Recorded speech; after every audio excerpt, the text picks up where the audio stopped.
Esse é o vídeo que eu vou te mostrar agora. A cena é muito forte, mas eu vou te mostrar, tá bom? Na pequena e pacata cidade de Turvo, interior de Santa Catarina, um acontecimento comovente e inexplicável aos olhos naturais tomou conta dos corações de todos que estavam presentes no templo da igreja pentecostal. Deus é amor. Era sábado, 31 de maio, e o culto transcorria como tantos outros já realizados ali. O céu cinzento do fim de tarde parecia prenunciar algo diferente, mas ninguém poderia imaginar a grandeza espiritual que marcaria aquela noite. O altar estava preparado, os louvores ecoavam entre as paredes da igreja e os irmãos aguardavam, com expectativa, a palavra que seria ministrada por um homem que, mais do que conhecido, era amado, o pastor Serginho Carvinho. Natural de Caxias do Sul, no Rio Grande do Sul, pastor Sérgio, como era carinhosamente chamado, dedicara sua vida inteira à obra de Deus. Desde muito jovem, carregava nos olhos uma chama que não se apagava, uma sede pelo céu, uma paixão pela pregação. Era daqueles pastores que não precisavam de microfone para tocar o coração dos ouvintes. Bastava abrir a boca para que se notasse a unção que habitava em sua vida. Seu semblante era sempre sereno, mesmo em meio às lutas que jamais usava como desculpa para esmorecer. Com uma vida irrepreensível diante do Senhor, conhecido por seu caráter firme, sua humildade e pela forma como tratava todos com amor, ele construiu uma reputação que atravessou cidades, igrejas, ministérios. Naquela noite, o pastor subiu ao púlpito com a Bíblia em mãos, como de costume. Mas havia algo diferente no ar, algo que muitos só compreenderiam mais tarde. Ele começou sua mensagem com voz firme, pregando sobre o arrebatamento da igreja, a urgência de estar preparado para encontrar-se com o Senhor e o valor de uma vida de santidade. Seus olhos brilhavam enquanto ele falava sobre o céu, como se visse algo que os outros ainda não viam. Ele exortava os fiéis a viverem em retidão, a largarem tudo por Jesus, a viverem como se aquele fosse o último dia. Cada palavra era como uma flecha, cada frase um chamado para um despertamento espiritual. E então, enquanto suas mãos ainda seguravam a palavra e sua voz ecoava no templo, aconteceu o que nenhum dos presentes esquecerá. O pastor calou-se subitamente. Seu corpo pareceu curvar-se em um gesto de reverência, e de joelhos ele caiu suavemente no chão do altar, sem expressão de dor, sem gemido, sem desespero. Apenas caiu, ou melhor, foi levado. Os irmãos correram até ele, o culto parou, orações se elevaram, pedidos de socorro foram feitos, mas quando os médicos chegaram, já não havia mais o que pudesse ser feito.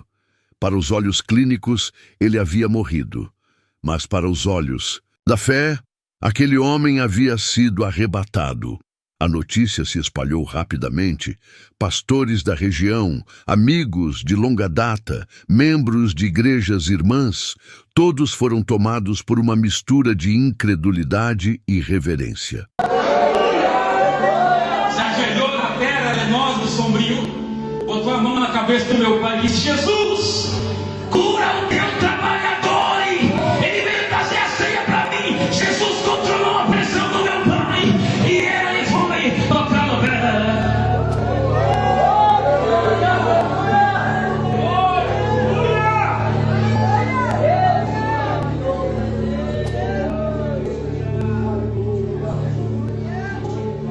Ai, meu Deus.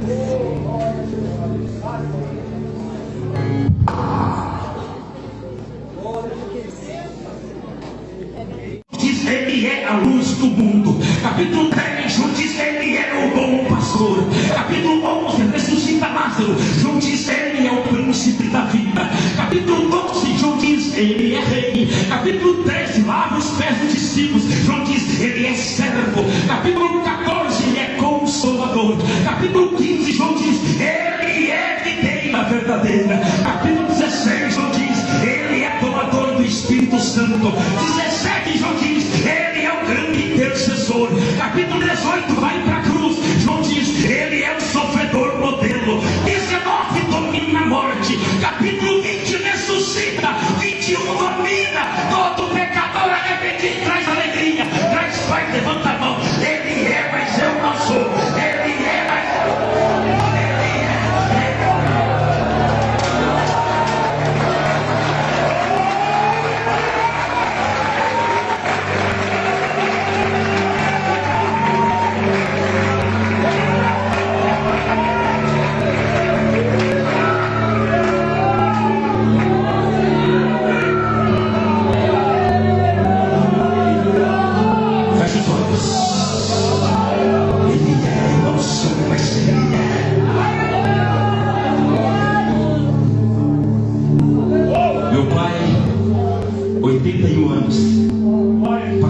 Como pode um homem partir assim diante do altar, pregando sobre o arrebatamento, vivendo o que pregava até o último segundo? Nas redes sociais, vídeos curtos mostravam os minutos finais da pregação, e a emoção era inevitável. Milhares de pessoas compartilharam suas palavras, suas orações, seu testemunho. Não demorou para que muitos começassem a afirmar o que para eles era uma certeza. O pastor Serginho não morreu.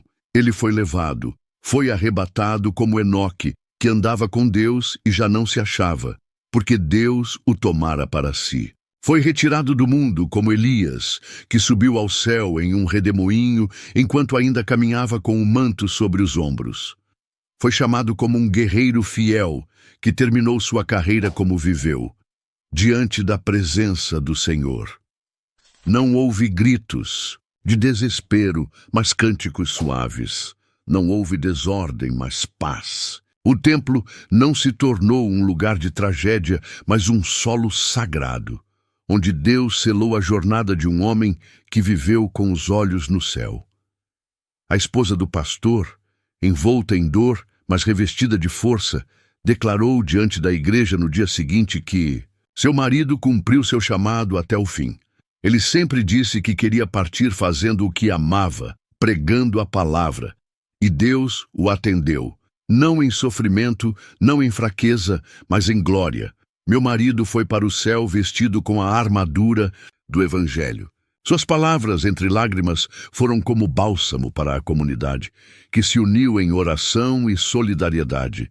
Durante o velório, mais uma vez, o que se viu não foi apenas luto, mas adoração. Jovens que foram discipulados por ele entoavam, hinos com os olhos marejados. Famílias inteiras se ajoelhavam diante do caixão, não em desespero, mas em gratidão. Pastores que caminharam ao lado de Sérgio testemunharam sobre sua conduta, sua firmeza doutrinária, sua vida de santidade.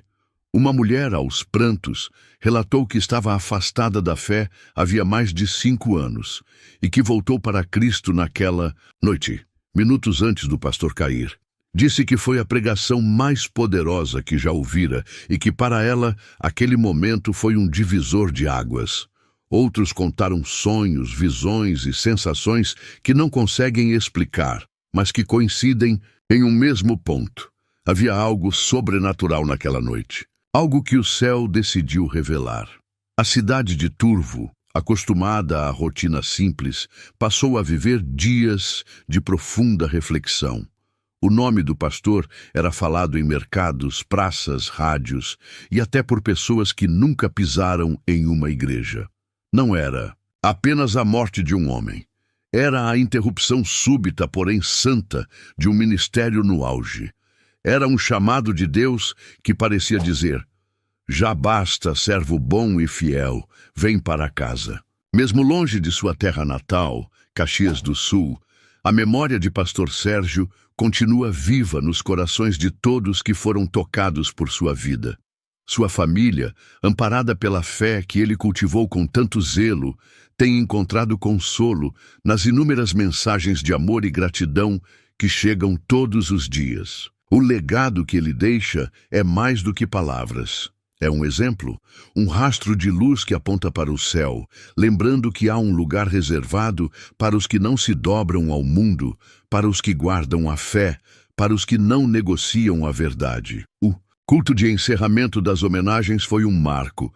Centenas de pessoas lotaram o templo, muitos ficaram do lado de fora, com os olhos voltados para o céu. O mesmo céu que o pastor tanto falava, o mesmo céu que, segundo muitos, se abriu naquele sábado. O louvor foi intenso, a pregação foi de consolo, mas a lembrança que pairava em cada canto era de que ali, naquele altar, um servo fiel havia sido promovido à eternidade. Nunca saberemos com exatidão o que se passou entre o último batimento do coração do pastor e sua entrada nos portais celestiais. Mas há uma certeza que ninguém pode apagar. Ele viveu para Deus, morreu diante do altar, e sua história se tornou um farol para uma geração cansada de religiosidade vazia. Seu último suspiro não foi em vão. Sua partida se transformou em um clamor por santidade, em um grito silencioso de alerta. Estejam prontos, pois o Filho do Homem virá à hora em que menos esperam. E se de fato foi um arrebatamento, como tantos creem, então foi um dos mais belos que se pode imaginar.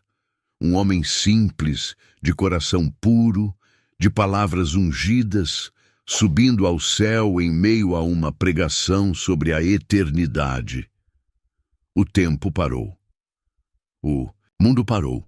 E o céu, talvez, tenha recebido de pé um de seus filhos mais fiéis. Pastor Serginho Carvinho agora descansa, mas sua vida continua pregando.